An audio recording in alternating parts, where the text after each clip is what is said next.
Well, here I've got Alison Lea-Wilson, who is the Managing Director of Hallen-Mohn. And I remember being very excited in Berlin, in KaDeWe, when I saw Hallen-Mohn on sale. That was in the late 90s. I went back there a couple of years ago. I couldn't see Hallen-Mohn on the shelves there again. Why is that, Alison? I'll give you one good guess. Brexit. So you don't like Brexit? I don't like Brexit. I didn't vote for it. I campaigned very hard against it, and I think people were sold a lie as to why they voted for it. In what ways, practical ways, has it affected you and your business? It's made, obviously, export a lot more difficult. Our biggest export market is the EU. And for Hallen-Mohn, our biggest markets in the EU are Italy and Spain. It used to take just under a week to get a pallet of salt or products like this into Italy from here, from Brincenkin to Bologna, and now it takes maybe up to 3 months. Well, what's the problem then? What's the delay? The delay is due to paperwork. We have a fantastic team and we have learnt to do things by the rules.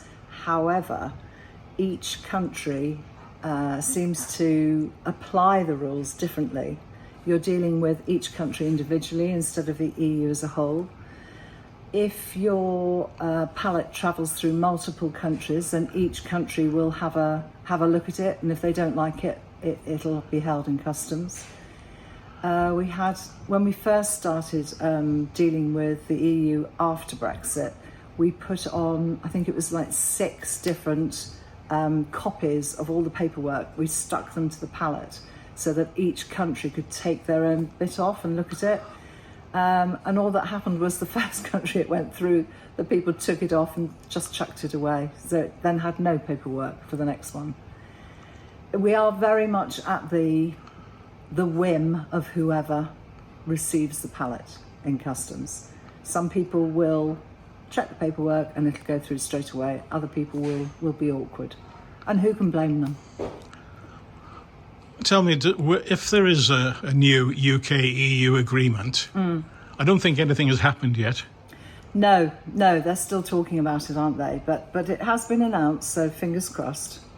What kind of delays do you have? You had to have a vet, have a look at them?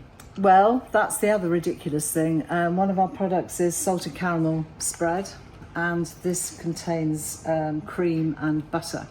And in order to export that into the EU, we need a vet certificate to look at the jar, which is clearly ridiculous, especially as it would cost me around £200 a visit. So hopefully we won't have to have that, and hopefully if we stick to the paperwork as we know it, it'll get through next time. Now you employ over 20 people here.